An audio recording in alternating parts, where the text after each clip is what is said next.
Well, Gordon, it's very nice to see you again. I think the last time I saw you was, well, at the KPMG ASPAC conference in Singapore. And now we're meeting virtually. Well, so you lead the international tax practice for KPMG in Singapore, but tell me this, what's going on in Singapore today? Well, today, I mean, changed time since we last met, but today we're now in the fourth round of stimulus package around this COVID-19 virus. And Singapore is beginning to come out of the total lockdown, very gradually, very slowly, looking at essential businesses getting back to work. Even with KPMG, we're at 10 to 15% personnel in the office today. And I should be back in the office today. I'll be going very shortly as one of those qualified under the 10 to 15%.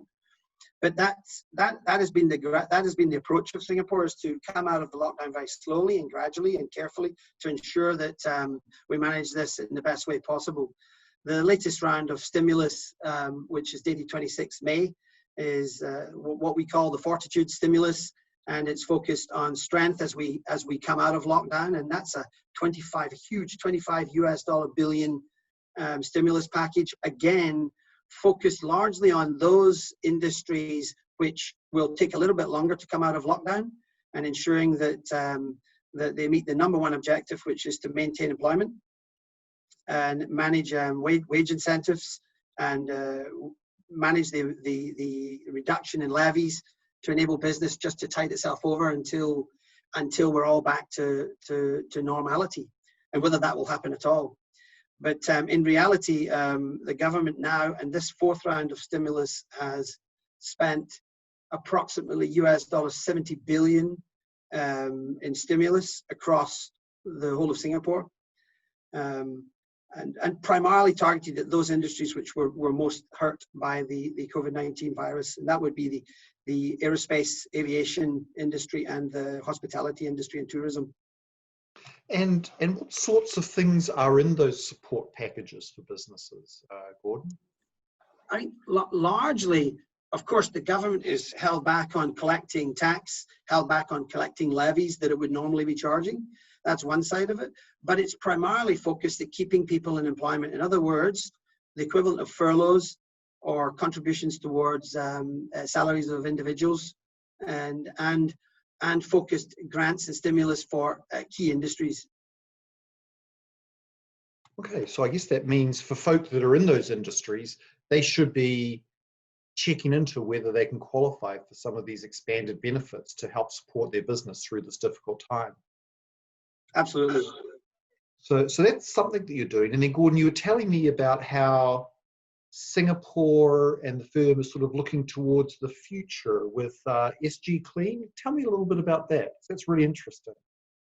Yes, well, I mean, it is not beyond the Singapore government to look forward in times of crisis, and they're well known for it. The SG Clean policy was really adopted with a view to addressing some of the key hospitality and tourist spaces within Singapore to ensure that we had an effective standard to address the COVID-19 risks. Okay, so of course SG Clean was developed with that in mind, and of course it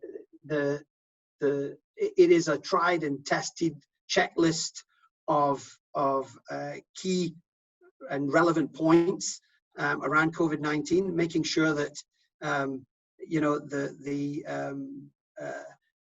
for example, the hospitality spaces meet the standards expected for COVID-19 going forward, whether that be the use of masks or the use of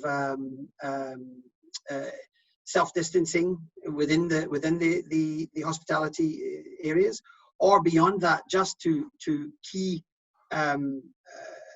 processes around about COVID-19 and how they're implemented. And so we found that SG Clean has developed into a product of its own, and it's now being shared across other industries, but also with other governments as well. So that's been an opportunity for Singapore to sell its standards to other jurisdictions around the world as well. So just fascinating, Gordon. So really, just a couple of big things there. First of all, there's for people conducting operations in Singapore, are they taking advantage of of just this huge stimulus package, $70 billion, I think you were saying. And then just the go forward SG clean, and maybe that's a pattern for other governments to follow too. Fascinating times in Singapore. Absolutely. But I think we've done very well. We've done very well in Singapore, Rodney. You know, as I said, probably 38,000 cases, and at this stage, only 23 deaths. I think we can hold our head high and say that you know, the government's done a fantastic job here. Well, and that is a great note to end our discussion on, Gordon. It's always nice to hear of a country that's doing well during these very difficult times. So I know that you're planning to head into the office. Thank you very much for catching up, and I look forward to seeing you in person, well, whenever we get to do that again. Hopefully very soon. Thanks, Rodney. Take care. Cheers. You too.